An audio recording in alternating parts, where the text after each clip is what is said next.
Hello, everybody, and welcome back to Eat Sleep Game. My name is Luke, and this is episode 14 of the Eat Sleep Game podcast. I'm joined, as always, by Jake. How you doing, dude? Yeah, I'm really good actually.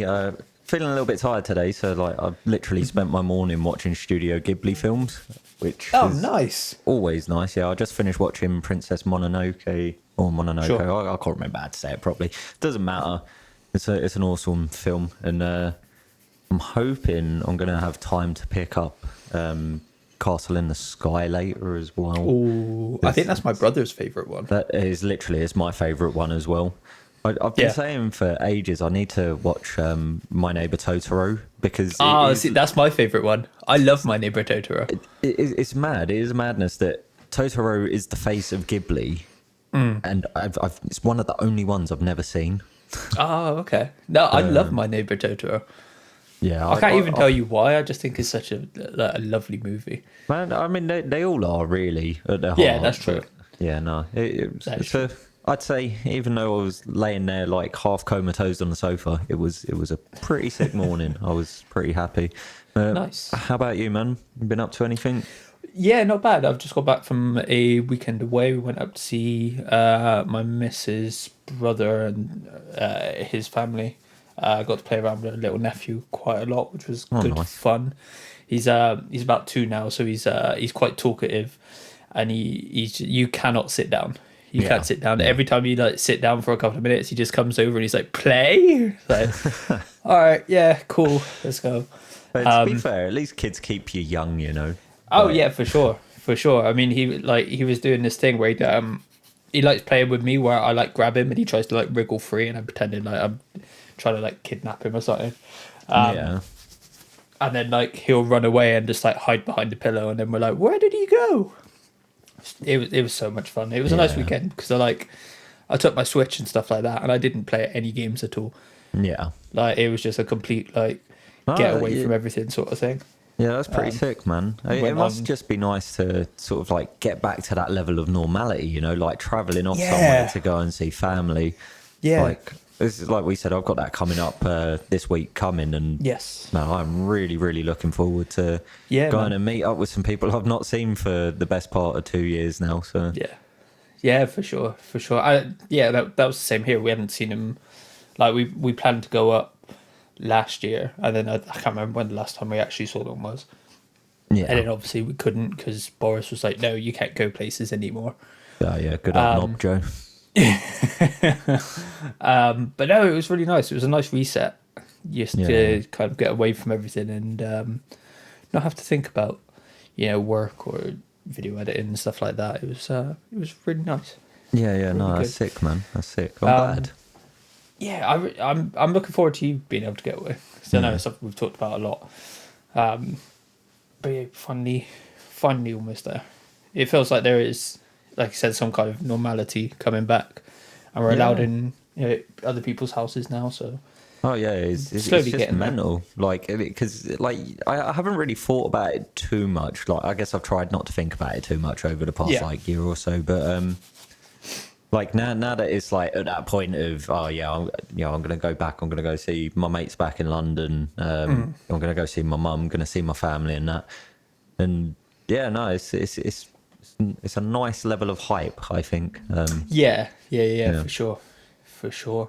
Have you been playing much recently at all, dude? Really, really oddly, I started a new playthrough on Skyrim. Like, Oh, okay. really, really oddly. So this is what I meant to you at the beginning. I was like, it's not really new, Sure. and this is the problem. I'm a part of the problem. This is why they keep re-releasing fucking Skyrim. Because Yep. people like me switch it on from time to time, and the concurrent fucking player base is still ridiculously high. Yeah. But no, I mean, it's a little bit of fun, especially with mods, because I changed the intro to the game because everyone hates that intro. In fact, to be honest, I'd even say to someone who's never played it before to literally install the fresh start mod. Just because there's so many more interesting places to start the game than what Wait, it you gives you. Oh, Yeah. okay. How does that work then? Because I've never done that. I've only played it a little bit. So to be fair, you could either do it on PC, you could do it through Nexus mods, but for this mod in particular, you don't actually need Nexus mods. It's on, when you sign into Skyrim, it's got its own little mods bit. Sure. Yeah, it's in there. It's literally just called like a new start or a fresh start, something like that. And Right, okay. when you put it into your mod load order, other than that, that's the only mod I use that isn't like an aesthetic one, or maybe one that adds like new armors to the game just to keep it a little bit fresher. Sure. But yeah, when you start the game up, it gives you a choice of a selection of different starts that you can have. So one of them's like literally just waking up on the side of the road, and then you can just go off and do everything as normal. I think one of them, you wake up in a prison cell and you got to break out of the Falk Reef prison, I believe. And yeah, it just mixes it up a little bit, because for anyone who's actually played the game before, that intro dragon segment is one of the longest and most boring segments of the entire game. Yeah. It's solidly scripted, and the first time playing through it, it was cool. Like, I did really enjoy it, but because you have to go through that every single time, you want to start a new character, it gets old really quick. So yeah, no, I'd say that mod is one of those quality of life ones. It doesn't change the game too drastically. All of the story is exactly the same. It's just you start off in a different location. Sure. Yeah. Which is I really nice. wish, because they kind of did that with Cyberpunk a little bit, depending on which class you went with. You started off in a different place. Yeah. I kind of hope they do that with whatever Elder Scrolls 6 is going to be. Yeah. And have it so you actually get, That not would be a sick, completely different man. story, but like the opening's different. Well, it's like MMORPGs, right? I think games like World of Warcraft and I believe what was the other one? It doesn't matter anyway. World of Warcraft is the perfect example for any MMORPG. You choose a race and you start off in their starting location. After you get out of it, you can go off and do whatever you want. And I actually think that's a really good way to sort of introduce the characters. It's like, if I start off as an orc, I'd like to start off in one of the orc strongholds. Like, this is one of my favourite parts of, is why I always choose, I always either choose an orc or a wood elf archer. They're the two classes I go for in any game that have them as a choice. But if I'm an orc, I really want to start off in like the orcish strongholds, because they get blown over so much. I think Lord of the Rings has given us I'm pro orc here. Lord of the Rings has definitely given us a negative image on orcish life, and I'd like to see them painted as the good guys. It feels like we should get some cardboard and just start protesting against Middle Earth. Yeah, well, Joe, it's kind of funny. Years back, I was saying to my mate that we should start playing World of Warcraft and just all play as orcs and just go around basically protesting exactly that. Like, orcs aren't bad people. That would be awesome. Dumb, but completely dumb, but... Yeah, but it adds something to the game, doesn't it? Yeah. That's the beauty of those kind of games. You can, even though it's got its huge overarching lore, you can add your own sort of silly stories and lore to it through whatever it is you're doing and how you choose to play it. Oh, I'm not going to lie, man. Very cool. I can play RPG games, but I cannot play an MMORPG. As many times as I've tried to start MMORPGs. Oh, the other one I was going to say was the Star Wars one. Which is fairly interesting, but you choose either Jedi or Sith, and you start off in different places. But yeah, no, it's just there's too much. There is too goddamn much to those games. It's not a genre I've ever been out. Like I only really tried with Dota 2. It just did not click with me at all. Yeah, didn't work for me. Cool though. So I told you before we started that I've had an itch to like just run through all the Resident Evil games, and that is because I've been I started Resident Evil 7 last night. Oh, nice. Yeah. And it's weird because it feels very, very Resident Evil, but I think the combination of Ethan so far being pretty bland, who's the main character you play as, and the first person's perspective are still kind of throwing me off. Yeah. Because it feels just like a Resident Evil game should. What so far. Yeah. But the first person perspective, it doesn't feel like it quite fits for me. And like, I've only done a little bit of shooting so far, but it just feels really stiff and it's not great. Do you think maybe that's because it was made for VR, essentially? Like they had the VR in mind, so they knew that it needed to feel a little bit stiffer for it to work? Maybe. I'm not sure if the VR was always in mind or if that was a PlayStation thing. Yeah. Because it is only PlayStation. It's not. Yeah, I thought the PC port came later. I could be wrong. I could be wrong. I don't think it's on VR on anything else because PlayStation paid for that. No, yeah, I know. I mean, I thought the game in general. Right, okay. It was a console release and then ported to PC later. I'm not sure off the top of my head. But yeah, it just feels it's weird because it feels like Resident Evil. It feels kind of like Resident Evil 2, but the first person and Ethan not being just a very bland kind of generic character is kind of throwing me off because part of the reason I loved Resident Evil 2 Remake specifically was Leon was such a great character, Claire was such a great character. I really like the enemies, the Baker family, I can't remember his name, but the dad in particular is quite he's quite fun's not the right word for it, but like when he's chasing you around and he's got the southern accent and it is really well done. Yeah. Visually it's a bit iffy every now and again. There's some great detail in like characters and certain textures and stuff like that, but other textures just look like they're in a completely different resolution.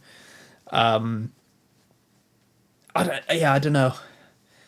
I'm enjoying it. I do. Like, I woke up this morning and I'm like, man, I do still want to play it. So I guess that's a good thing. Yeah, that is a really good thing, especially for a story-driven game.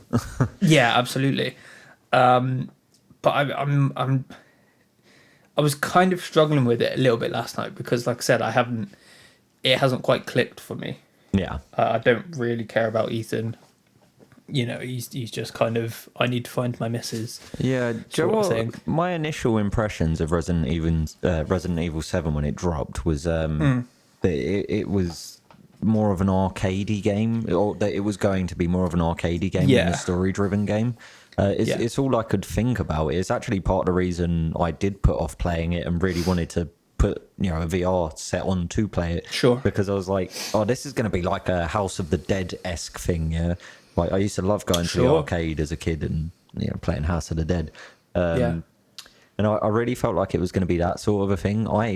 It's only because the Village game got announced that I actually clocked, oh, hang on a second, this game actually has a more in-depth story than what I'm thinking. Because I honestly, I thought it was going to be like one of the old spin-off games that have countless Resident Evil spin-offs, like for sure. Umbrella Chronicles is one example, but which is something I was going to mention. Capcom doesn't have like a very good history of FPS games, do they? Not that I can think of. Not off the top of my head, no. Yeah, so, everything's kind of like Devil May Cry, Resident Evil is all third person. So this is like for I mean, at the very least for this franchise, a real step into FPS style of play. So that could be what leads into it feeling a little bit stiffy. Yeah.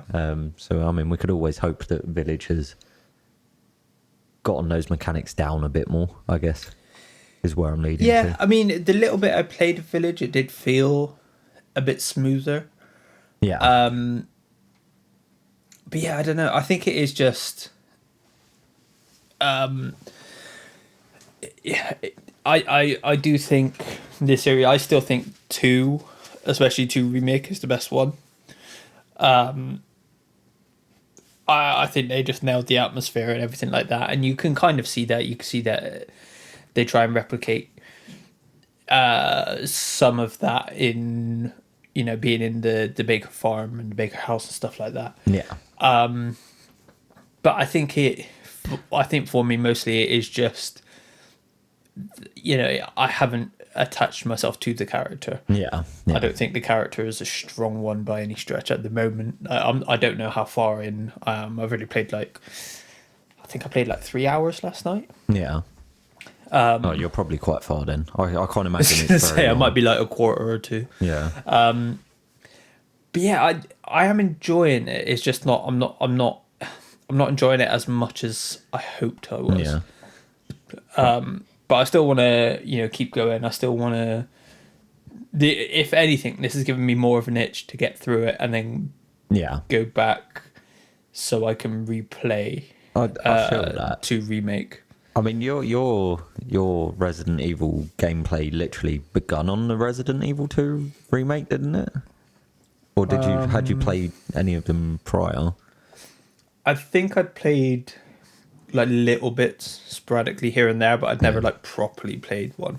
I mean, for me, Resi 2 remake coming back out was a proper fucking revive of that franchise. I mean, they killed themselves in my eyes. Again, to the point, I completely ignored Resident Evil 7 when it came out. I was like, okay, nice, looks like House of the Dead. I'd like to, you know, pick it up and mess around a little bit at some point. But the reason why the early games worked so well was because it was a small setting and everything was really enclosed and it just had amazing atmosphere in spite of all of the really terrible voice acting, because it is literally abhorrent. And then Resident Evil 4 came along, and Resi 4 is sort of hailed as you know, the series high point.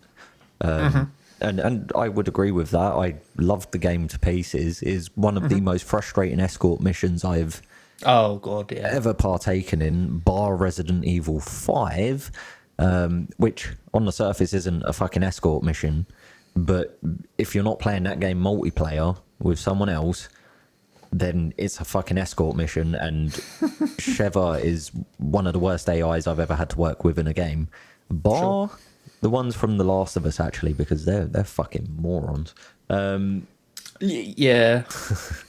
But yeah, that's a whole nother story. I'm going to complete that game at some point because I really want to get through it. But yeah, no, the Resi 2 revive of this franchise, just brought it back to where I think it should be. And I think Capcom did see that they went way too far down this action route that Resi 4 led them to. What really surprises me, actually, this really, really surprises me. The reason why the films didn't do so well with the fans of the games is because it's all solidly action-based. So why steer the games in that direction as well, you know? They could have learned and the it lesson still a lot sooner. feels like they kind of want to touch on that as well. Yeah. Because I've heard that it does, the final third is far more actiony, and I think the next one's the same. Maybe I'm not entirely sure on that one. Yeah. It does have the claustrophobic environments and stuff like that. I think it does just rely too much on the action and the shooting. Yeah. Yeah, like I said, I understood who Leon was pretty quickly. Yeah, man, Leon's a badass.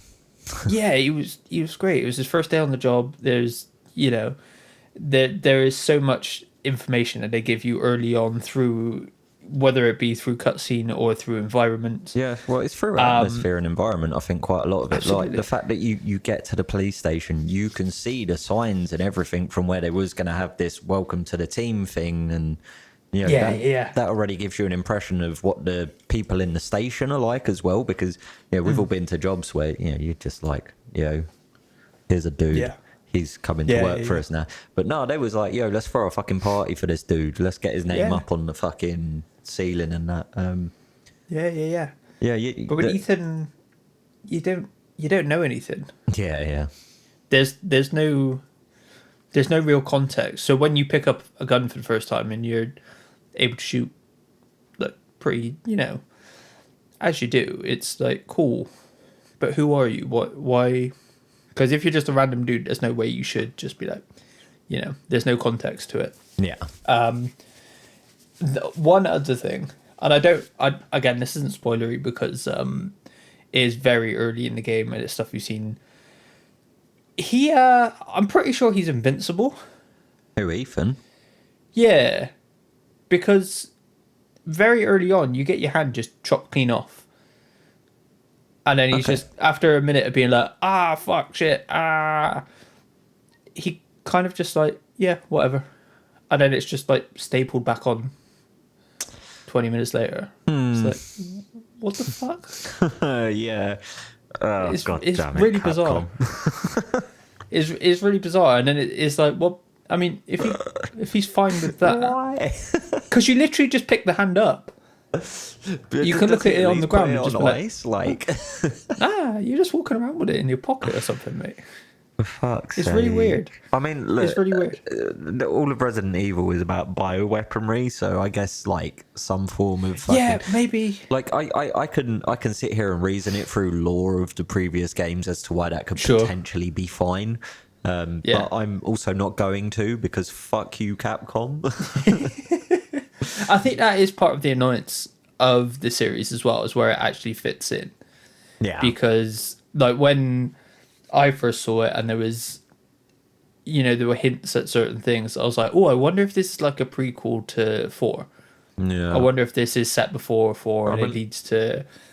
I can see why you might consider that. What I would say is, if you go through and play the games and read all of the like little bits of documentation, essentially you'll sort of like follow along a bit, I guess. Because Resident Evil 1 is about the T virus, and Resident Evil 2 is about the T and G viruses. The T virus is just like a byproduct of leftover from the first game. The G virus is there to stomp out the T virus. Effectively, and Resident Evil 3 is just like a continuation of Resi 2. Resi 4 is completely separate. It's about the Los Plagas, which is an old... Well, I mean, without going too much into it, if you're going to go through and play them, but... I've played a fair bit of 4, so I know some of that anyway. Essentially, like, it's not all completely linked in that way anyway. Essentially, the best way to look at it, I think, is Leon and Chris are two dudes that go around stomping out any form of biohazardous thing. Because I feel like a lot of people pillar everything under Umbrella, if you get what I mean.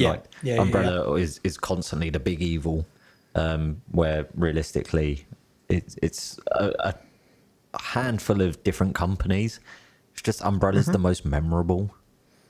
Yeah. And they should be, because Umbrella is pretty cool. Yeah, they are. They are, even though they're inherently terrible, they are really interesting, I've found. I like the direction they're going in, where it's not just straight up zombies anymore. It is weird cannibals that seem to be undying. It's cool. Vampires and werewolves and stuff. I'm really intrigued. I do want to know where this goes. I want to know if it does tie in, or if it is meant to be, a side separate thing. So I am going to keep going. It's just, I think my biggest problem is I'm not connecting with Ethan. I think he's just not. He's a pretty bland character, and I think that can happen quite easily when you can't see him as well. And you can only hear him, and I think even his voice acting's a bit bland. I mean, this is part of the reason I don't like FPSs in the first place. Like, I feel so... Like, I like watching things from the third-person perspective. For FPSs, I feel, like, really disconnected from what's going on. Even when I play Skyrim, like, I love the fact that it's really, like, not the best way to play the game, but I love the fact that I can zoom out and play it in third person. Like, as soon as I get into fights, yeah, okay, I will zoom in because it's easier. But yeah, the fact that it's in third person, and it's probably also why I prefer like the Dark Souls games and Sekiro over games like Skyrim. But yeah, no, I know what you're saying. I know what you're saying. Yeah. Nice. So for this week, we've had some leaks. It sounds like that Square Enix have been hit fairly hard from some of the rumors that are going around. But one key bit of news that came out that I think is really interesting, and then we are going to focus on as the topic for today, is one thing that came out is that Team Ninja, who worked on Nioh and Nioh 2, the kind of Dark Souls alternative games, which are pretty highly regarded, especially Nioh 2. I haven't played 2 yet, but the first one was sick. Nice. Yeah. I've heard good things from everyone that's played either one of them. So I'm very, very much looking forward to getting into them at some point. But apparently they are working on a Final Fantasy spin-off for PlayStation 5 and PC. That is apparently going to be revealed next month sometime. Probably during whatever PlayStation's E3 adjacent thing is. Apparently it's going to be called Final Fantasy Origin. And this got me thinking. This is not something we've seen really from the Final Fantasy series before. Actually, sorry. Jake, you're far more in tune with the Final Fantasy series than I am. What do you think of a kind of Neo-like Final Fantasy game? Well, I think it's so hard to say. Like, part of what makes the Final Fantasy and actually, I kind of dislike the direction the Final Fantasy games have gone in combat style wise. Anyway, even though I do feel like it makes it more modern, I am like that old JRPG style game. I don't want it to die out. Like, I really, really enjoy the turn-based combat bullshit. It's just, I just think it's great. Yeah. And it's as someone that loves Persona 5, I'm totally with you. Yeah, and I think Persona does it incredibly well. I've not played the Persona games actually. I really do need to go to and get through it. And I know Square Enix have like got loads of little JRPG games along those lines of like 2D. Or I think most of them are like in a 2.5D. Yeah, they've got Octopath. They got Octopath, and there's a new one. That they're working on as well. That did look pretty sick. The thing is, they could make a Neo style game without using the Final Fantasy IP, if you get what I mean. Like, I don't see the point in really using the Final Fantasy IP unless they're gonna take it from like hey, these are characters that you already know, that you've already played. Like, say they went, okay, let's rip out Final Fantasy 8, and we're going to use the character Squall, and we're going to give him another story. Like, sure. And you're going to play kind of like this. Kind of like they did with like Hyrule Warriors and stuff like that, where they made like a Musa game. Yeah, exactly. That I can see it being, a point. But I guess you haven't played Nioh, have you? Or have you? No, I haven't. No. Unless like the idea that they're trying to get behind here is like a really heavy hitting story based Dark Souls-esque game, in which case I'm behind that. Like, I want that. I feel like that's what it would be. Yeah, but again, I don't feel like they need to use the Final Fantasy IP. They could just create something new, but I guess the fact that it could be linked to Final Fantasy is a selling point. So I guess I get it. Yeah. I guess I get it. Yeah, I'm with you. I think if it's, and like I said, like I don't have a touch point with Squall, but like if they did like a spin-off and it was like Cloud or something, totally get it. But if it's a completely new, like new characters and stuff like that, it does kind of. I'm all for, experimenting with game series and trying to freshen them up and stuff like that. But I am with you. It is, I feel like Square or a big enough name, Team Ninja are a big enough name that a new IP, similar to what Final Fantasy is. Yeah. Because they've got a bunch of games that look like Final Fantasy. They have so many games that look like Final Fantasy. I mean that Forspoken. Yeah.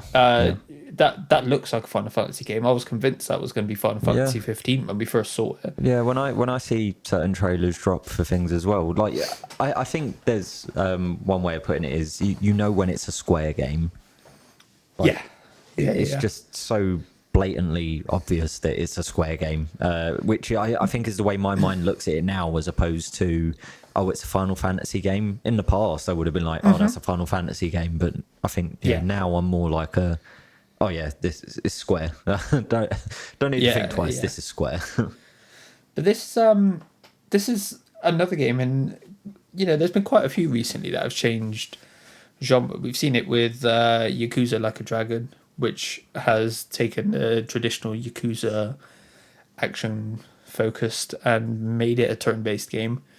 And they've said that the Judgment series, which is getting a sequel, I think that's meant to be coming out this year, is going to be the more action combat one. Yeah. So what other game series, game franchise would you like to see dabble with a new genre that's, just to give us something different? Maybe it needs a refresh. Maybe it's just something you think would be an interesting take. So either for the story or for the characters. One of the first things I thought about when you messaged me saying about this idea was I don't know if you've played them, but the Hotline Miami games. Oh, I played the first one. Yeah, absolutely amazing. Love the full aesthetic, I'm actually really down with that little 2D. It's just fun. It's good fun. Like we was talking about last week, Rockstar. What's it? Why have I forgotten what that's called? Terrible. Grand Theft Auto Rampage missions. Oh. Yeah, I know, sure. Right? How bad was that? Grand Theft Auto Rampage missions, but it's the entire game. That'd be sick. So Hotline Miami is great. Well, that's literally what Hotline Miami is. But I'd like to see it come out of that side, that the aesthetic that it's got. I don't know. It could even keep its aesthetic, actually, the sort of purpley hued colours, but come up into a third person game as opposed to an overhead perspective game. So you're just running around full on rampaging, battering skulls in with baseball bats. Any other form of really violent bludgeoning tool you can get your hands on. I mean, the soundtrack to it was absolutely awesome, so they can keep that. But I think it would be really cool to see that game come out of its sort of 2D element and into a 3D world, I guess. So that's maybe not a complete change up of style, but no, it is actually. I take that back. It's a pretty big change. I mean, we've seen it kind of recently with Returnal as well, because Housemarque generally, you're a more indie style, that sort of 2D side scrolly, bullet hell shooters and stuff like that, and they've just taken their first foray into a more traditional AAA kind of style game. So I think that could work. And Hotline Miami I think it would be amazing, awesome. Man. I think it really could. The story, if it was able to keep the same. It uses its soundtrack in a similar way to that Doom does, where it's it pushes you forward and stuff like that. And I really like the one hit and you're done. You got to do it all over again. It adds a really cool kind of puzzle aspect to everything. I think that could be really cool. It'd be like it could be like a really fast paced Hitman game, almost. Which would be nice, because Hitman's kind of the only series that's doing what it does. So I think a Grand Theft Auto version of that would be pretty sick. I'm going to go the reverse for the first one. And I'm going to go Prince of Persia because I really think, we haven't had a new Prince of Persia for a good while now. And there was that one that leaked ages ago that looked more Assassin's Creedy, Yeah. where we just had that one screenshot and then nothing ever came of it. I would love for Prince of Persia to go back to its kind of 2D side scroller, kind of roguelike style of game. I think you still keep the same character and stuff like that. Yeah. I think there is just some, the roguelikes have become quite popular now. Yeah, I think as well, just off the back of that, did you play that weird sort of standalone Prince of Persia game with the weird like art style, or the different art style to the rest of them? Didn't. I actually picked that up quite recently on a Steam sale. It's actually a pretty decent game, but it's the exact same style of game as the other Prince of Persia games. But like you could easily pick up that art style and plant it into a roguelike game, and it would look fairly similar to that Hades game as well, I think, and I think that would be pretty cool. I could see that working ridiculously well, actually. Yeah, and it's something I've wanted for quite a while because I don't know. I don't know if it's because like Prince of Persia spinned off Assassin's Creed, which became their thing. Yeah. But we haven't had a Prince of Persia game in ages, and I don't want a Prince of Persia Assassin's Creed game. Yeah. And the remake looks pretty bad, to be honest. I haven't looked at anything actually, so that can be some fun. We haven't seen anything new since that one trailer. Oh, okay. I don't think anyway. But that got delayed, and we haven't heard anything about it since. So I do wonder if that's kind of just going to quietly been like, shh, never mind, don't ignore it. It never happened. But I think side-scrolling games in general and that kind of art style has become popular again, especially with the rise of like the Switch and Game Pass. I think it'd be a perfect game to put out there because, like I said, we don't need another huge open world Assassin's Creed like game with that. And I think, especially with keeping the time mechanics and stuff like that, I think if you've got a limited amount of times you can rewind time. Yeah. I think you can play around with that quite nicely in that kind of 2D space. I'm thinking something like kind of like Dead Cells. Yeah. Did you ever play Dead Cells? I've not played Dead Cells, but I know. Yeah, I'm thinking that kind of start because like Dead Cells and what's the other one? That's annoying. I don't have my Switch to hand either. Oh, hold on. 2 seconds. I'm gonna try and find it on my spreadsheet. Yeah. But there's another one. Well, I think like the thing with Katana Zero, I think it's called. Oh, no idea. I have no Katana idea. Zero. Can't talk to me about Switch Katana Zero. But they play exactly how I imagine a Prince of Persia 2D side-scrolling, or at least a modern one, should play. Yeah. And I would just love one of those. I think you could do a lot of cool stuff with the aesthetic. I think there's a lot of cool stuff you could do with the combat and the time mechanics and stuff like that. I just think there's a lot that can be done, and it's not they're not giving us a Rayman game, so we're not getting that 2D or 2.5D side scroller thing from Ubisoft. So it is another kind of feather they can add to their cap, sort of thing. Yeah. But yeah, no, that would be pretty sick. What have you got? What else have you got? So, and this one's going to be, I suppose, a little bit controversial. Maybe not massively so. In fact, I'd say it's probably sort of 50-50. So, the Witcher game series it's awesome. I love it. Lots of people love it, and lots of people love the way that you play those games. But actually, oddly, I think it would be good to see a bit of a more linear style of Witcher game so that more people can get into the story behind it. I think, like, a game as big as The Witcher 3, when someone sits there and turns around and is like, it's bigger than Skyrim or whatever, it's bigger than this, it's bigger than that. It turns a lot of people away from playing it. I mean, it actually almost turned me away from playing The Witcher 3. Had I not played the previous games, I don't think I would have gone near it. But because it's like such a strong story behind the main game as well, it could be interesting to see it in like a bit of a more linear sort of play style as opposed to a massive open world.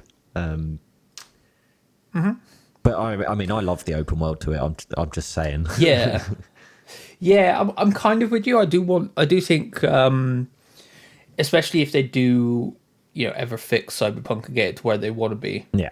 I think they could have Cyberpunk as their big sprawling open world thing, and then they could have a more kind of focused tunnel vision kind of version of whatever they're going to do with the Witcher next. Yeah. Perhaps. Because even though I think The Witcher 3 is one of the few open worlds that does open worlds almost perfectly right, I do think I do worry that they could just become like Bethesda in a way where, Bethesda have Fallout and Skyrim, or Fallout and Elder Scrolls, which are very similar games, just aesthetically different for a lot of it. Yeah. I do worry that could potentially be what happens with The Witcher and Cyberpunk. Because I don't think The Witcher and Cyberpunk, other than obviously one being first person, I don't feel like they're wholly all that different. Yeah, yeah. Sort of thing. And, that's not necessarily a bad thing. But I think you do risk having the same thing where there are some people that refuse to play Fallout because they're Elder Scrolls people and vice versa. Yeah, I'm a bit funny. I actually kind of think that's almost what they wanted, though, because, like, if you really think about it, the people that are...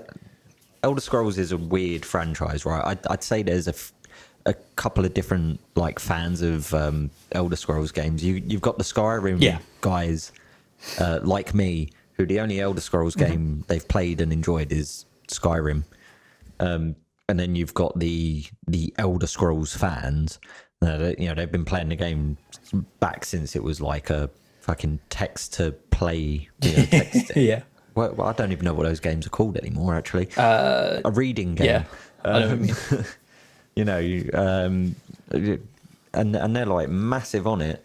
And then Fallout is exactly the same. It's like you basically pick a side of it, and the fans are like pretty fierce fans of it, unless you're just a Skyrim fan. That's what I mean. Like, I think Skyrim really falls into this weird, like, separate area for Elder Scrolls. But then Fallout is pretty much like that as well. But I just think it breeds people who are like really into the series. So it's not always a bad thing to cut your fan base in half. No, for sure.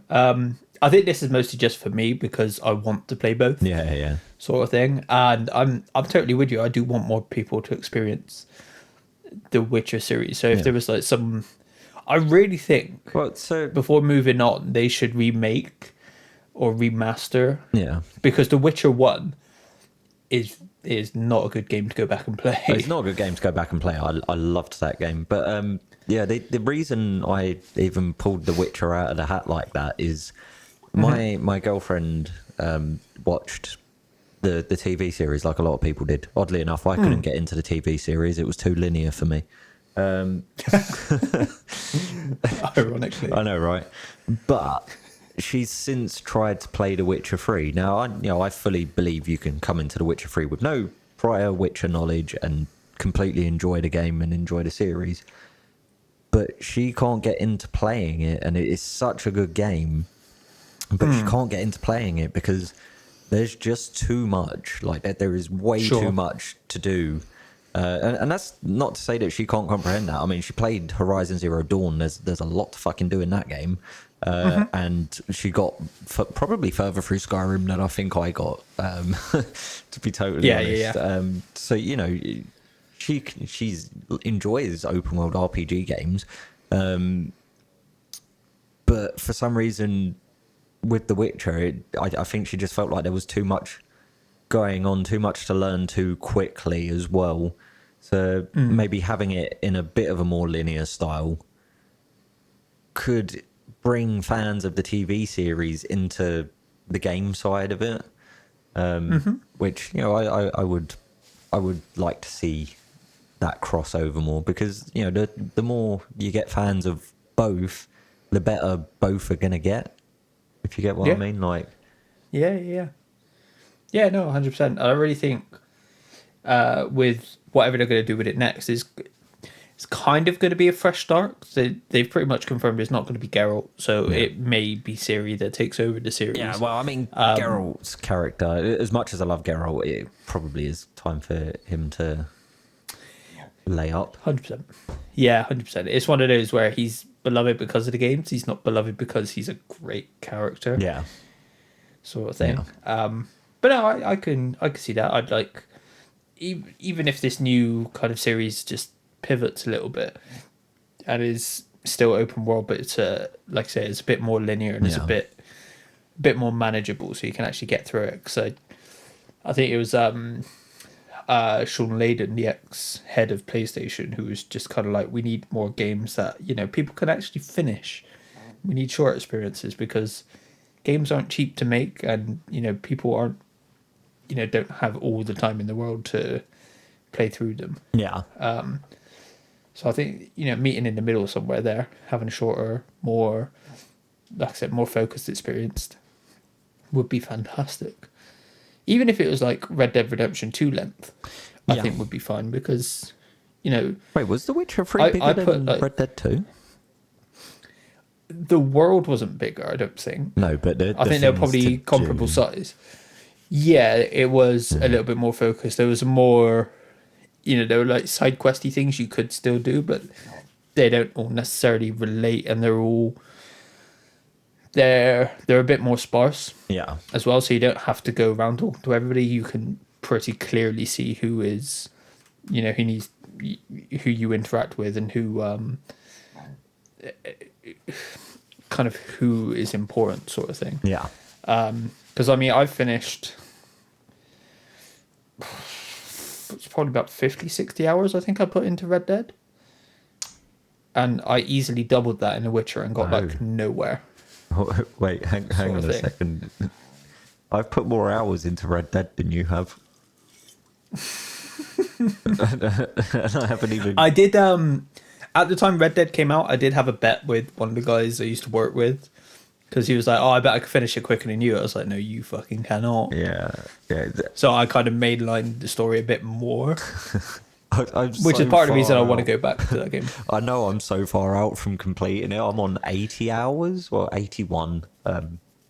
Sure. Huh. I mean, That's mine's a interesting. guess. I'm not actually sure. I think it was around 60. I'm not actually sure how deep I went into that, but I'd love to go back Yeah.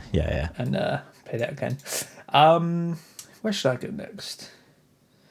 I'll go Castlevania. Because Castlevania it's been dormant for far too long. Yeah, didn't they refresh that anyway? Like, my So they Castlevania is different. I've not played the new ones, basically. So whenever I get Castlevania, someone says Castlevania to me, I still have that, like, really old Castlevania in my head. Yeah, me too. I always think like Symphony of Night Yeah. and stuff like that. Fucking hard They game. made... Oh, God, yeah. But it was so satisfying. Yeah. So satisfying. They did, yeah. They made, I think it was called Lords of Shadow, and then they made a second one which brought, I think the ending of that brought him into the modern day or something like that. I'm not entirely sure because I haven't played them. Yeah. But one that I've heard a lot of people suggest is that you give the series to FromSoft, Yeah. and they do, because they have been going in a more story based kind of direction recently, especially with Sekiro. It's a lot more like, here is the story, rather than have to hunt around for the story a bit more. Yeah. But I think the combination of all the lore that you have there, the kind of characters you're fighting against, and FromSoft's style of game, their aesthetic, I think it's just a perfect match. Yeah. I would love. They might have to, and again, I think it's something they've already done. I think they're already a bit more accessible. I think Sekiro wasn't as difficult as other FromSoft games have been. And I think they are.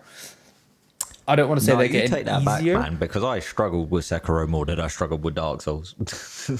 You take that back. Oh, see, I didn't find too much trouble. I played Sekiro. Did I play Sekiro first? Yeah, I played Bloodborne a bit, which I didn't find too bad. I just fell off because reasons. Sekiro, I struggled with Lady Butterfly. Yeah. Or Madam Butterfly, or whatever she's called. Do you know what I will say? The combat flow in Sekiro is second to none. I've never enjoyed a combat system more than I have in that game. Yeah, it just flows. Everything about it flows. In fact, the closest I could compare it to is the way it feels beating the shit out of 30 people or to up to 100 people, depending what you're doing in the Batman games, because that also just flows. Oh, sure, it just feels good. It feels fun. Yeah. It flows. Once you get the hang of it, it's like, yeah, I'm here. Yeah, and there's so many on Twitter I see quite a lot of like slow-mo like artsy shots of people like nailing combat in it, and it's just so beautiful to watch. Yeah.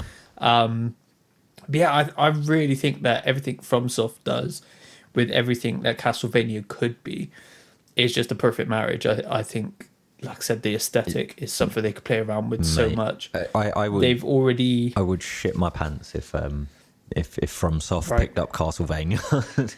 Right, it'd be. I mean, like, they've already started playing around with verticality a lot more. Like you got the kind of hook shot thing in Sekiro as well. So there's another kind of element that they can play around with. Yeah. And even if it,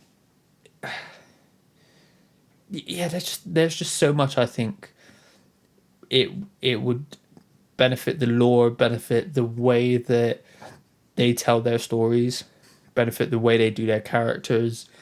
I really, really think that it's just a perfect match. And we know from recent reports that Capcom are looking at working with other people to work on their IPs. And I'm just like, that's Castlevania and FromSoft is just a no-brainer. Yeah. Like, the only other person that... I don't think we're going to get it because of the reason we're talking about this topic, but the only other people that could probably do it is the Nioh team, Team Ninja.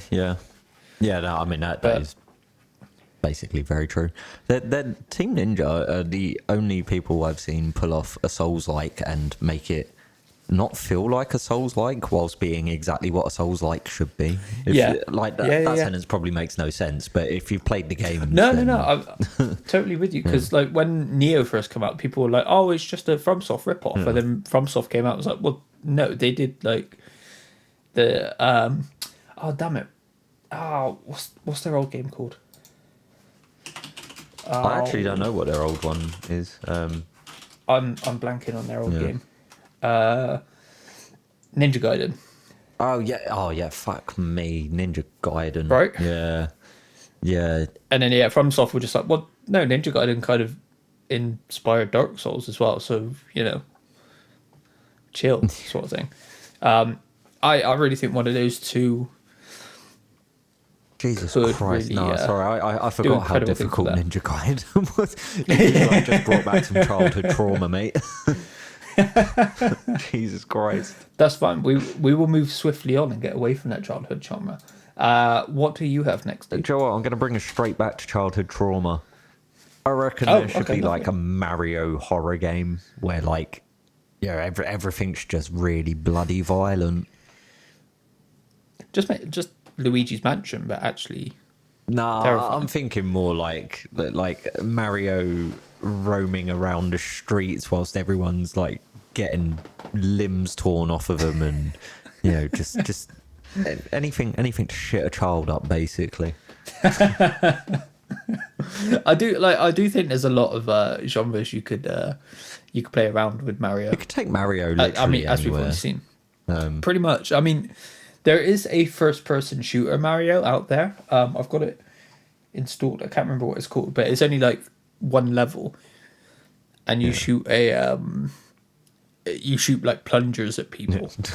But So dumb. it's doable. Nah, look, what I'm thinking doable. is, right, we take Mario, and he's been in films, so we take the film version of Mario, or the TV series version of Mario, and we port him into a game, and just, you know, we just make it filthy. Everyone's dying, and it's just like a really depressing place to be, because, you know, Mario, you see Mario, his fucking hat says happiness. I mean, it might as well say happiness anyway. Happiness and butterflies, and yeah, we just flip it on its head. Everything about it, flip it on its head. Turn Mario into like the enigma of evil.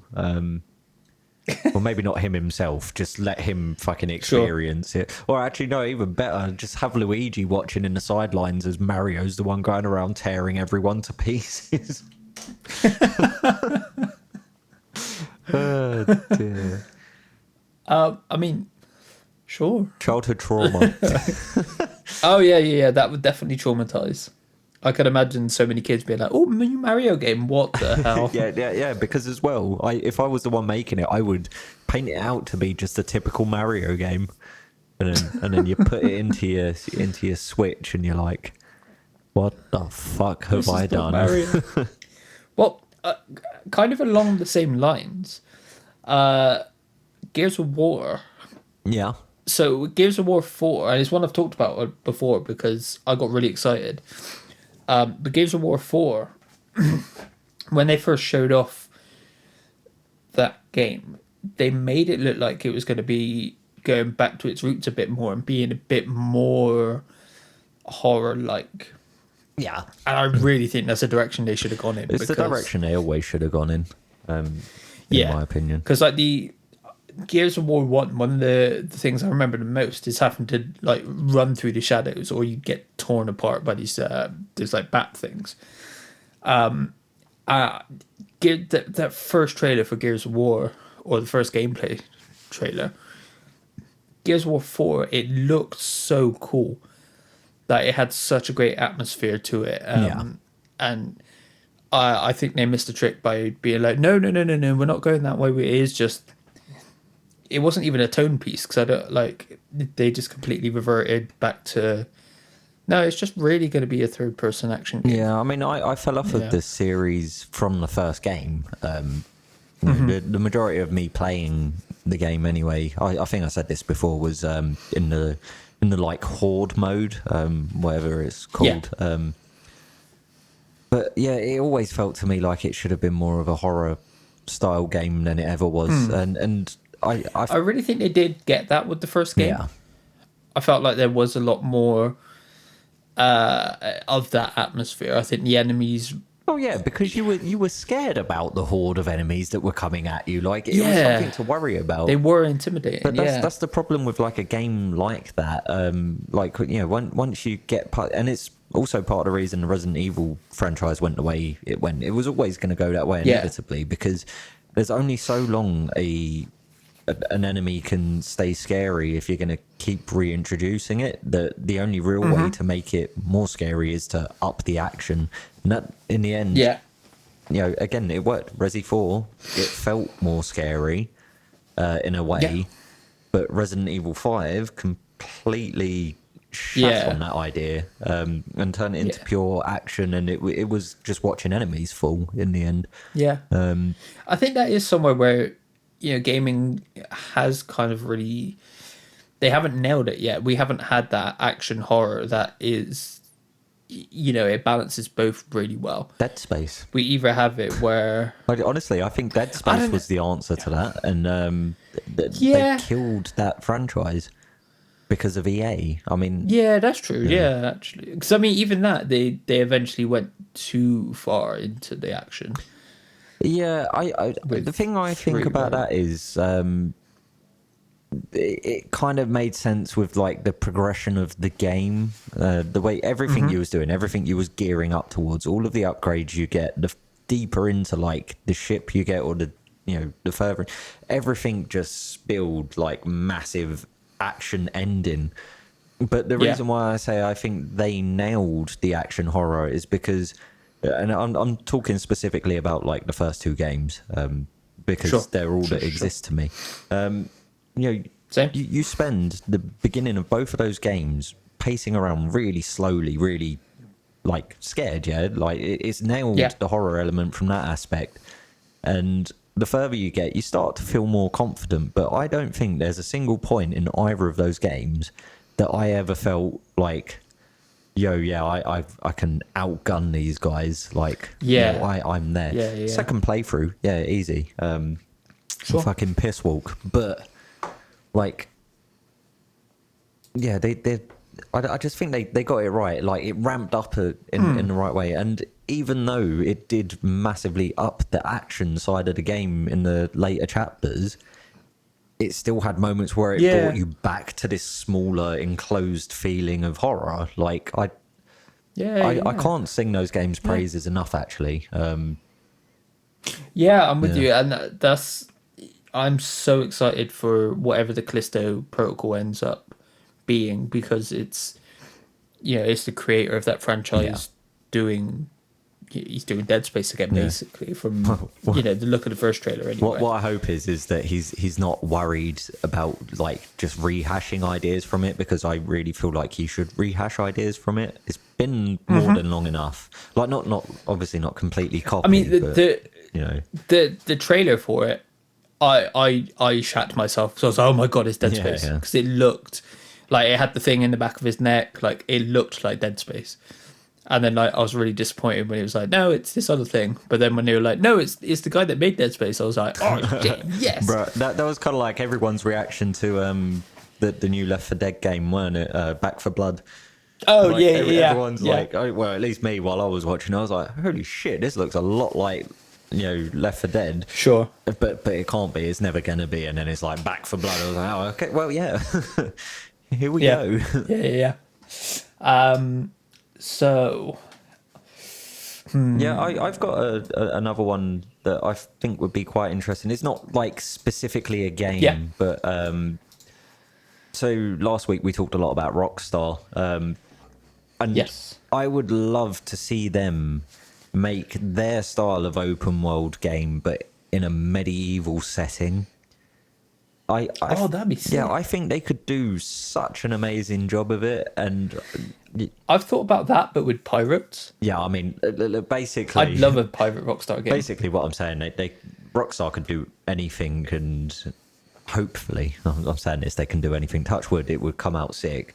But I mean, I just think those style of games, the style of games that they make out of the Grand Theft Auto franchise and Red Dead, it is transferable to any sort of time. But I mean, my two favorite game styles are horror and medieval. Like I'm a sucker for any form of like medieval fantasy-esque game.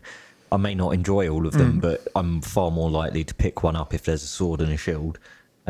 Sure. So yeah, I'd really love to see them like dive down that rabbit hole. Mm-hmm. That'd be cool. I mean, I think they've got a lot of IPs where they could pivot them slightly. Yeah. I think Midnight Club, for instance. I think this is one I said last week as well. Like they could turn that into, what we've been missing from Need for Speed and what we've been missing from, Fast and Furious trying to make games. I think there's a lot they could do with that. Yeah. I like Max Payne. Like, where's Max Payne? Bring Max Payne back, please. I love Max Payne. Yeah, I still haven't played them. I really liked it. I really liked Max Payne 3. Yeah. I know a lot of people didn't because it wasn't it's Max Payne so to a degree, but I really enjoyed what it was. That's exactly the reason I've not... I mean, I was about to say not picked it up. I've actually just opened my Steam library. Apparently, I do have it on there. But Zero, it's never been installed. 0 hours played because it's not my Max Payne. Yeah, that's fair. Yeah. That's fair. I've got Five Nights at Freddy's next. Okay, interesting. Because I don't know if they're kind of doing it anyway, but Security Breach, the newest game they're showing off, gives me real Bioshock vibes. And I really think with the lore they have and the kind of characters they use, I think if they made a more horror centric Bioshock style game, I think they could be onto a winner, because my biggest issue with Five Nights is the gameplay is dull. Yeah, it's never The appealed gameplay to is me. so boring. Nothing about it has appealed to me. No. Yeah. The mean, franchise has completely flown me by, like literally. Yeah.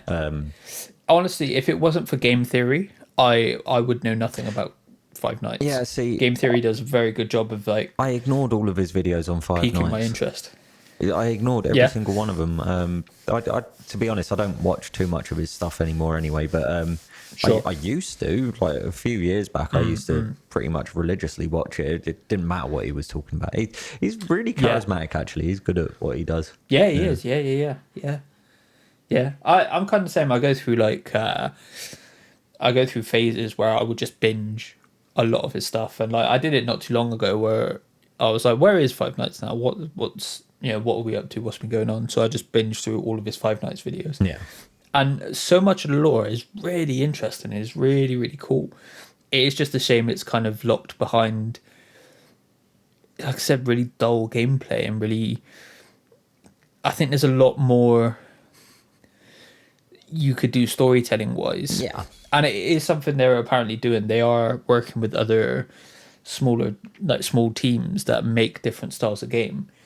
A Bioshock kind of game with the characters and the environment. Imagine Bioshock, like OG Bioshock, but change Rapture for.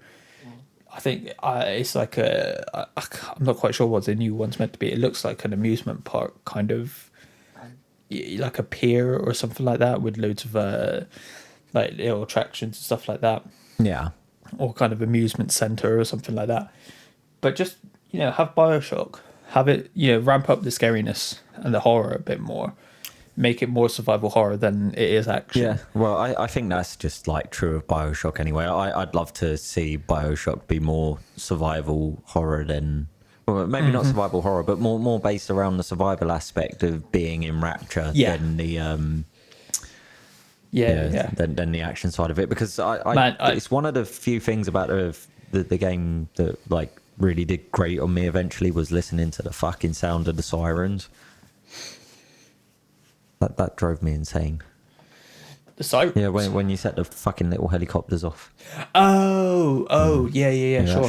That wound up annoying me to no end. I was gonna say, I don't know if I've talked about it, but I rolled credits on Bioshock 1 again the other day. Nice. And that final third is so breezy. Yeah. It's such a piss. Like it is so easy to run through. I'm trying to figure out. I want to make a video on it somehow, where it's either I don't know, trying to fix that final third, because I think the final third is important because it is relinquishing the grasp that he has on that Fontaine has on you. Yeah. And then overcoming that, but then the final fight is just such a piss walk. It's so easy. Yeah. After everything you've gone through, it is just a very, very easy Do you think they did that as a form of storytelling as well, though? They ramped it down to make you feel like you've taken control again. Well, that's what I was thinking when I was like getting there. Yeah. Because I was like, I hit the point where Andrew Ryan is like just berating you and calling you a sheep and stuff like that. Not wrong. And then I'm like, maybe it is meant to, maybe it is narratively the way it is because, like you said, you're he has no control over you. Yeah. Yeah. And like he does fear you because you are powerful. You can deal with all these plasmids and it doesn't do anything to you. You become a big daddy. Yeah. But I don't know. I don't think so, to be honest, because it was far too easy. Yeah, I because mean- he's supposed to be powerful as well. Let's be real. It probably actually come down to funding and release dates and pressure. Oh yeah. Because I was watching some of the director's commentary on it as well, and they mention there's a couple of characters that you interact with, but you don't see them properly, and it's because their character models are the same as like one of the splicers or something like that, because they ran out of money. Yeah. So they've like put them in shadow and made them look all noir and cool and stuff like that. But yeah, man, it's still a fantastic game. It's still easily one of the best games that I've ever played. Oh yeah. But it just does not stick the landing on that end. I really think, even though you probably would lose the overcoming Atlas, I don't think you necessarily need to. I think once you find out what's happening, I think you've said it before, I think like he could have just come up behind you and just like clumped you in the back of the head and be like, fuck you, it was me all along, sort of thing. Just a little bludgeon. Yeah, I think they could have just done that shock ending, potentially. But that's something I want to try and figure out and maybe make a video about. But yeah, I really think with all the lore and all the cool characters and interesting stuff that the series does, I really think Five Nights would benefit from being able to deliver that story in a more, I don't know, fun way, I guess, because like I said, the gameplay is the biggest issue for me. Right, I'm not gonna lie, series. I completely forgot we started off talking about Five Nights at Freddy's. I only remember because I looked up at my I got a little sheet. Oh dear, that's quite funny. Have you got any more that you'd swap genres? Yeah, I've got a couple that I'm just gonna like. I'm gonna quick fire two, and then like maybe longer talk about one. I'd like to see a bit of a more detective based Batman game. Oh yeah, that'd be dope. I feel like that of like even the comics that come out these days as well, and the films. Just take it back to its roots. Just in general, I would like to see Batman hit a bit more of a detective side. I think Origins did that a bit. Yeah, far better than the rest of the oddly Arkham enough, series did. my least favorite of them. I know your least favorite's Arkham Knight in it, but actually Origins is my least favorite. I really struggle on where I place all those games, to be honest. I mean, They they're all all so flip-flop every now close and to then. each other, you know. I mean, They are. obviously Asylum and City are like the champions, but like they are real close. But yeah, the other one I was gonna like quick spitball. Kingdom Come Deliverance is a first-person medieval game. It's wrong. Just make it third person. It would make me care more about the main character, and I think the game's really good. But I would just care a lot more about it if I was in the third person. Yeah, for sure. But no, bring us back round to the beginning topic of the day, Resident Evil, and also hitting out on what I just said about Batman. I'd like to see Resident Evil hit a more detective standpoint. So like, you know, there's a lot to sort of like, that they can dive into from their sort of like history or the lore that they've made for themselves. Why can't we have a game where like a character's gone in undercover into Umbrella sort of thing and is trying to take it down from the inside? You still maintain all of the horror side of things because you're going through the fucking lab watching what they're doing, you know. We read a lot about what they're doing and what they've done, and we see the after effects of it, but like I'd quite like to see it from the other perspective, I guess, where it is a bit more like discovering what's going on. I guess that's more of a way of putting it as opposed to detective, like seeing the beginnings of it. So like, you know, being a cop in the police station as the outbreak sort of like starts. Yeah, or maybe being like a reporter or something like that that's going in to uncover what's actually going on. Sort of thing. Yeah. I just think it'd be like a sort of interesting touch on it. And Capcom and Resident Evil aren't shy of trying out new styles for the games. I mean, they have so many different styles of the games. I just think it would be cool. It's like the lab you wind up in at the end of Resi 2. Like, why not have someone going around that lab as it is, trying to figure out what's going on or trying to stop what's going to happen. As opposed to, we're already there on the horror side of it. I guess it would still be horror, but in a bit of a different vein, well, a more human one. I think it would probably be more horror because you wouldn't expect to be shooting, defending yourself as well or as much. It would be kind of more, running and hiding, sort of thing. And then maybe I don't know, in the end you wield a flamethrower or some nonsense. Well, I mean, it's Capcom. Yeah, I'm with you. I think that'd be good. For God's sake. I really like that idea, actually. I really think that's a cool idea because I think it would do a really good job at countering a lot of criticism of Resident Evil where it is too action heavy these days. So if it is more, you're going in with a camera and you have to get evidence of this and that and, what have you, I think that would... that could be something really cool, and it, like I said, it would offer something different from the rest of the franchise because you wouldn't have a focus on trying to kill these enemies. You'd be trying to sneak around and run away from enemies, which I think is kind of something the series has lacked. A bit. There's a little bit of it in 7 before you get like a weapon. I wouldn't. But know. you're always. You'll know at some point. I want to play it soon. Like, I really want to play it soon. It's my payday again on Friday, and I have every intention of picking up Resident Evil 8 and then being away for a week. But just thinking about it. Yeah. But I have to play 7 to play 8 because my head has like a mental block on things like that. Yeah, I mean that's what I'm doing now, just because I want to get that. And they are pretty short games as well, so it's not even that it's going to take me long to get through both of them. But that's why I'm playing 7 currently. So my final one is kind of a double-edged sword because I also want a remake, and it's been heavily rumored, and that's Metal Gear.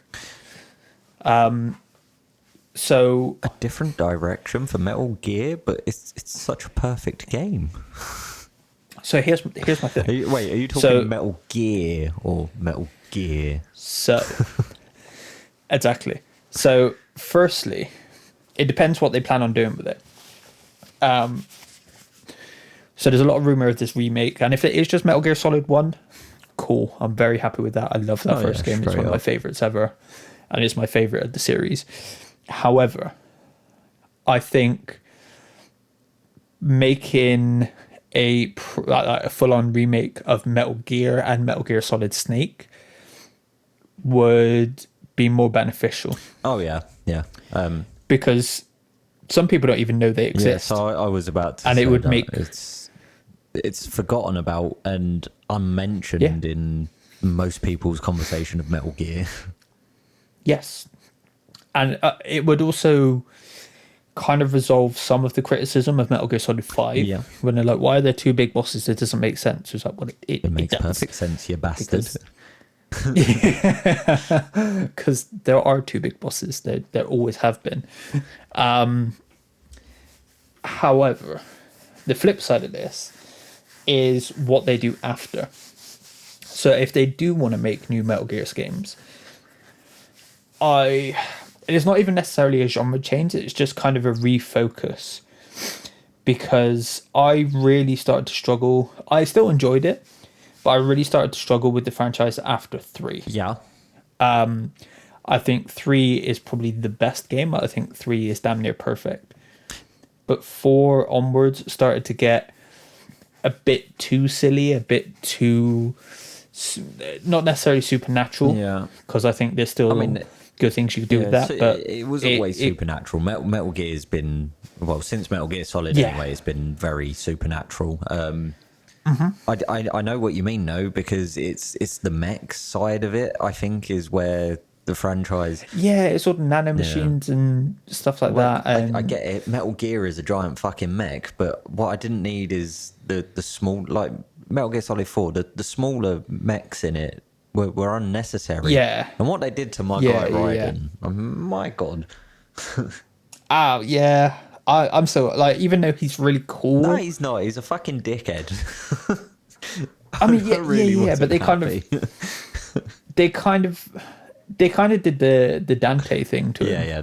No, Where they made him a literally little bit of a douchebag, didn't they? I tried playing Revengeance actually, and that was a fucking Yeah, I did. I couldn't get into it. I like the way the character looks, and I wish they'd made him just straight a badass instead of being like a little douchebag. But yeah. I think if they are going to go forward and make new Metal Gear games, which I think they fully intend to, I think you leave Snake and you leave main characters that we know behind. I think you move on with new characters. And I think you just refocus and try and get to a place where you were before Metal Gear Solid 4. Yeah. Because I think Metal Gear Solid 1, 2, and 3 are all damn near perfect. Even though people don't like Metal Gear Solid 2 for reasons. It was a good game. I love that game. I've got a weird thing actually about Metal Gear. I almost said Resident Evil. About Metal Gear Solid 3. In that it started to introduce these survival elements, right? That it later on like completely just fucked off in the later games. Yeah. But also other games never really picked up on it either. And that whole like cure system. Sorry, I need to cop. Yeah, that whole thank God for the mute button. That whole cure segment in the pause menu where you like isolate your wound and you see what it's something that I really, really wish games like especially big survival games would use, because I'm interested in that shit. Like. Yeah, and I think the way they did the whole camo system as well. Yeah. Where you had a bit different camouflage depending on where you're, what environment you were in. I thought there was a lot of cool things that they did that once 4 came around and it just got a bit silly. It kind of, so much of it just kind of got left behind in favor of. Do you know what? Tying up loose ends that didn't need tying up. I would say Metal Gear Solid 4 was a bad game if it wasn't for the whole city segment. I don't know what it's actually called because I played the game twice, I think. Sure. But there's the bit where you go back and meet Eva in a city, and it's almost like yeah. You know what I'm talking about. Is that in the Middle East? Yeah, and you're just like you're like a freedom fighting squad, I guess. Is the sort of feeling I got from it anyway. You're hiding out in the buildings and you've got fucking. I just thought that entire segment of the game was just dope. I really, really enjoyed that bit of that game, and for me, it like brought Metal Gear Solid 4 back from the brink of bullshit. Yeah, and like it's a tricky one because I really think there was a lot that they could explore in going into the future a little bit and seeing where like all the stuff you played up to 3 actually progresses when it's in people's hands. I think there were some interesting things. I think the way they just presented them were a bit iffy, putting it in the mildest term. I do have a lot of problems with that game, even though I still did really enjoy it. Yeah. Because it's Metal Gear. It's kind of like, Resident Evil, even though they're bad, they're still somewhat enjoyable, apart from 6, from the sounds of it. No, 6 is somewhat enjoyable. It's 1/3 enjoyable. Yeah, exactly. It's just a little bit. I would also really just steer clear of Kojima now. What I really think world, right? So when Kojima got sacked by Konami, I was like super pissed. I was like, I'm gonna go to Japan and take a shit on Konami's doorstep. Right. That is literally something I said to my mate. I mean, obviously, it's I don't feel that strongly about it, but we did almost plan a trip to Japan so I could go and shit on their doorstep. But actually, especially with like Death Stranding, you can understand why.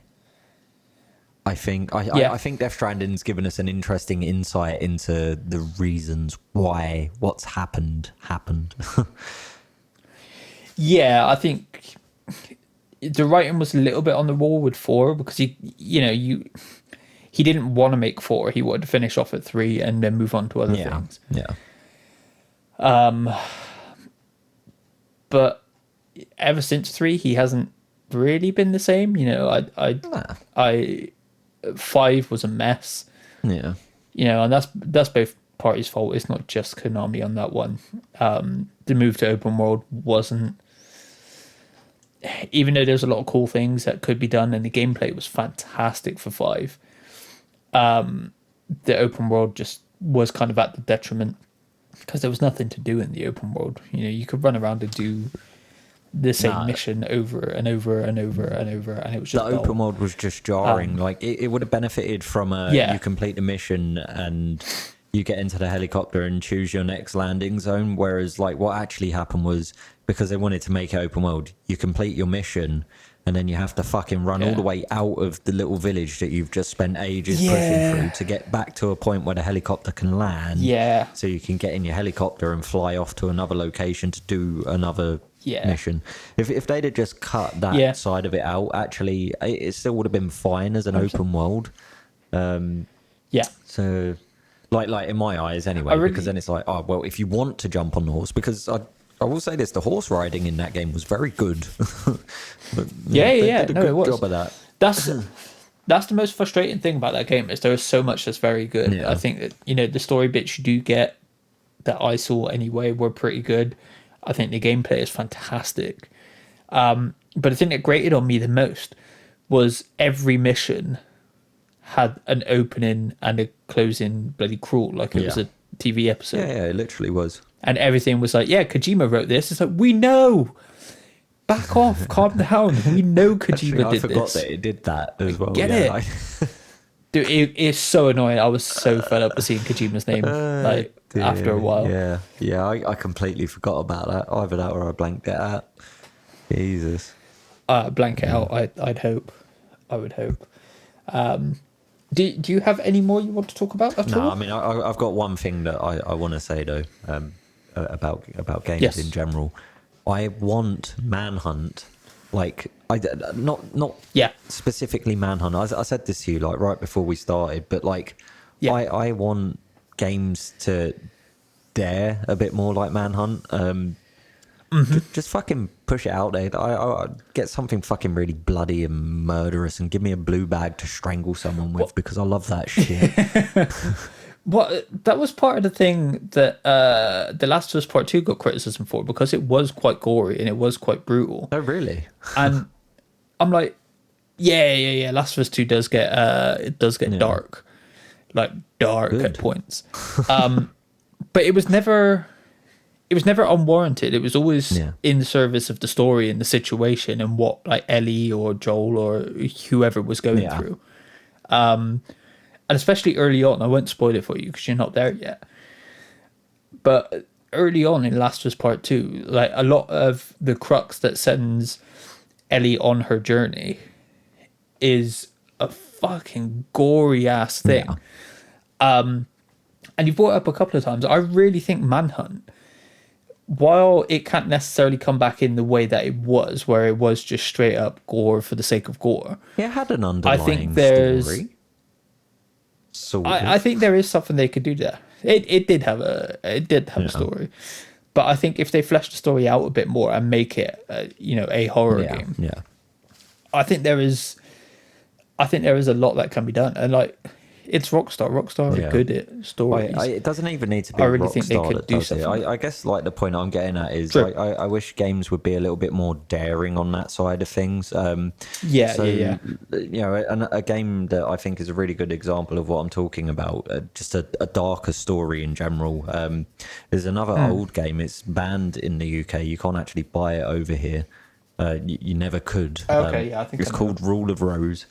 It is. Yes. It's a Resident Evil-esque, Silent Hill-esque style of game, and it's based around the concept of child abuse and paedophilia, and it's a very, very good game. It's a very, very good game. And yeah, okay, that's a really dark story, but the story is about escaping it. It's not about doing it. Yeah. It's about escaping from Yeah, it. And I understand that's it. horses for courses. Like, parents should do Yeah. their research into a game if their kids like, yo, can I get this game? Because I ain't gonna pretend like I wasn't fucking 12 years old playing Grand Theft Auto games, because I was.